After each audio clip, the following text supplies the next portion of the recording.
السلام علیکم ورحمۃ اللہ وبرکاتہ۔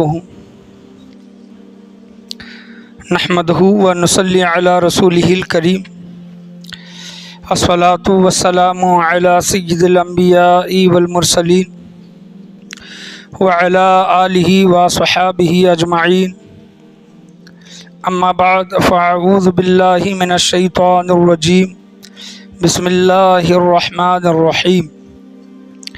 ان اول بیت وضع للناس للذی ببکۃ مبارکا وہدی للعالمین۔ صدق اللہ مولانا رسولہ النبی الامین المکین الکریم، وعلی آلہ الشاہدین والشاکرین والحمد للہ رب العالمین۔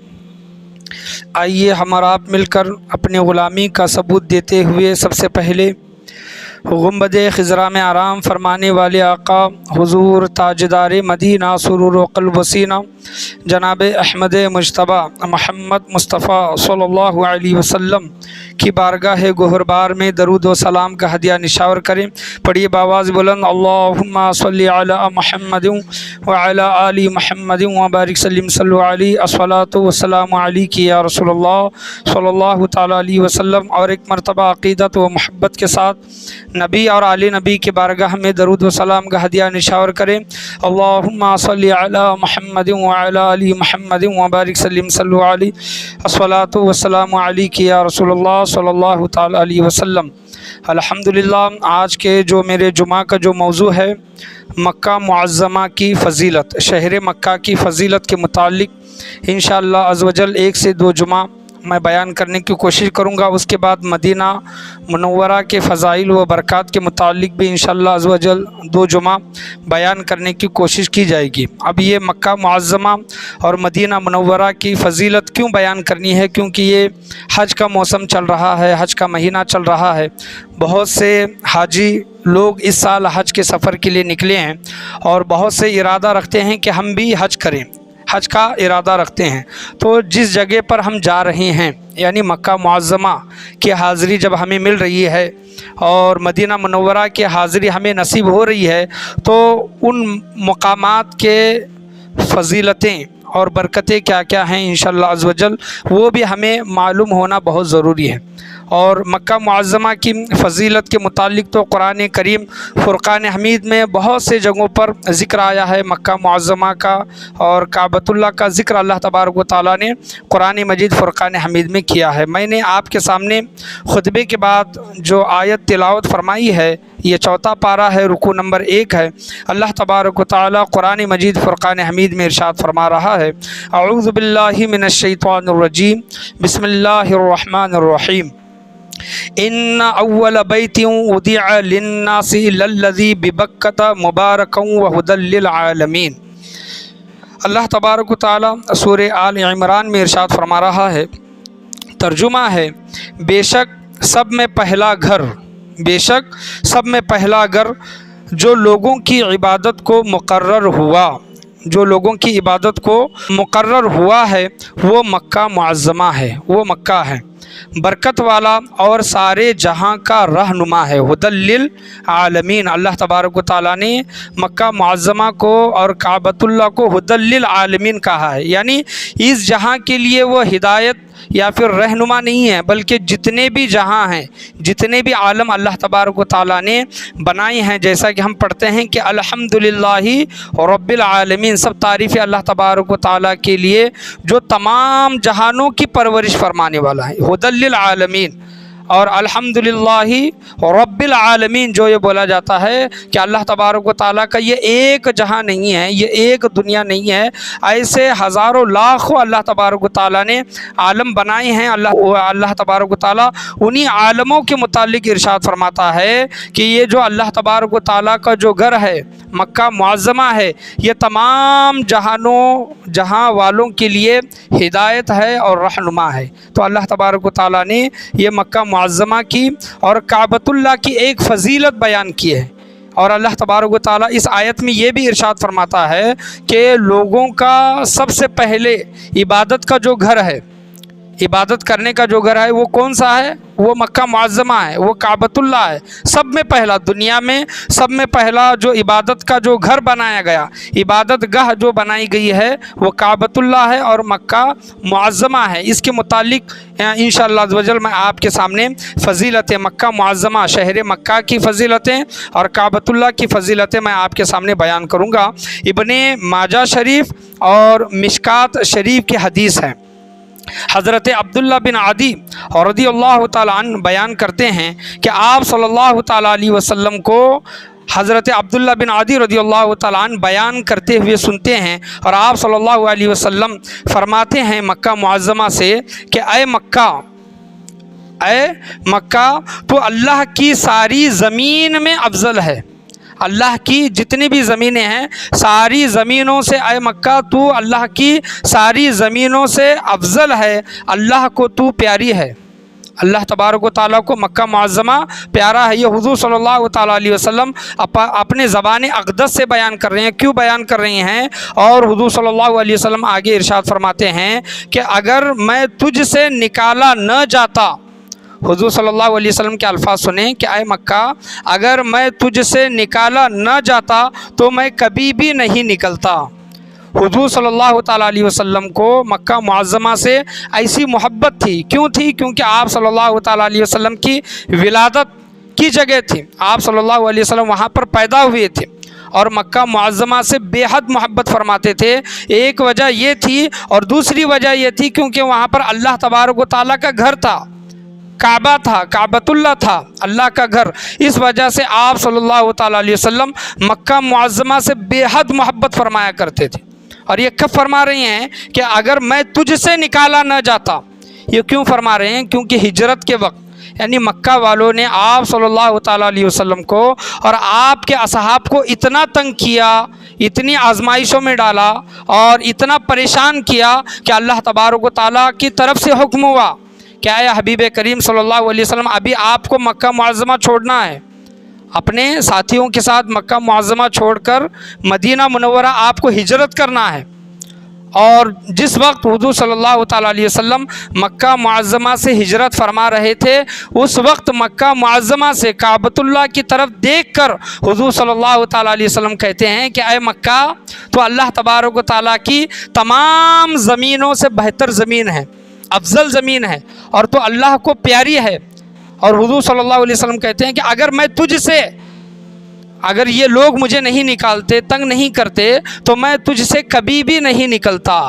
یہاں پر یاد رکھیں کہ اگر مکہ والے حضور صلی اللہ تعالیٰ علیہ وسلم کو تنگ نہ کرتے، آپ پر آزمائشیں نہ ڈالتے، تو یاد رکھیں حضور صلی اللہ تعالیٰ علیہ وسلم کبھی بھی مکہ معظمہ چھوڑ کر مدینہ منورہ نہیں جاتے۔ ایک مدینہ منورہ کے فضائل و برکات الگ ہیں، انشاءاللہ عز و جل میں وہ بیان کروں گا، لیکن سب سے پہلا شہر، سب سے پہلی جگہ حضور صلی اللہ تعالیٰ علیہ وسلم کو جو محبوب اور پیاری تھی وہ مکہ معظمہ تھی۔ اسی وجہ سے اللہ تبارک و تعالیٰ نے قرآن مجید فرقان حمید میں ارشاد فرمایا بے شک سب میں پہلا گھر جو لوگوں کی عبادت کو مقرر ہوا وہ مکہ میں ہے، برکت والا اور سارے جہاں کا رہنما ہے۔ حضرت عبداللہ بن عباس رضی اللہ تعالیٰ عنہ بیان کرتے ہیں، ترمذی شریف اور مشکات شریف کی حدیث ہے، حضور صلی اللہ تعالیٰ علیہ وسلم مکہ معظمہ کے متعلق ارشاد فرما رہے ہیں، صحابہ رسول بیان کرتے ہیں مکہ تو کیسا پاکیزہ شہر ہے۔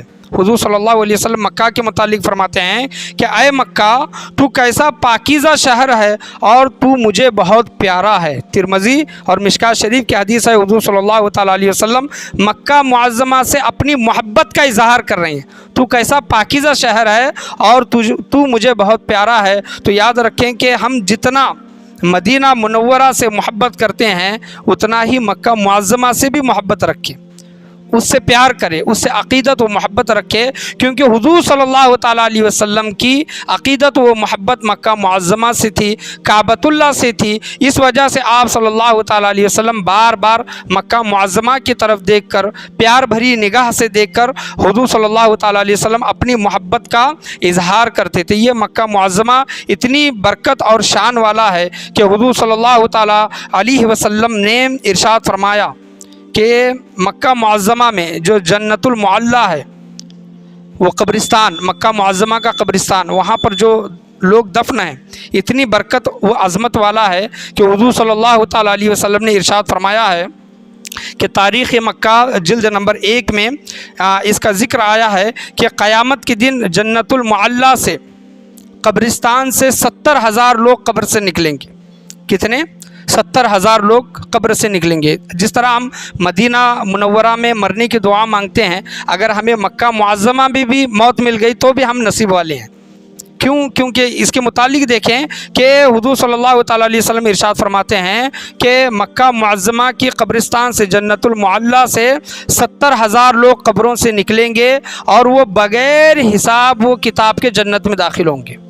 70,000 لوگ، اور صرف یہاں تک نہیں فرمایا کہ ایک ایک انسان، اب 70,000 کو آپ 70,000 سے یہ کر کے دیکھیں کہ حضور صلی اللہ تعالیٰ علیہ وسلم ارشاد فرماتے ہیں کہ جو 70,000 لوگ اپنی قبروں سے نکلیں گے اور وہ بغیر حساب و کتاب کے جنت میں داخل ہوں گے، ایک انسان اپنے ساتھ میں 70,000 لوگوں کو لے کر جنت میں داخل ہوگا۔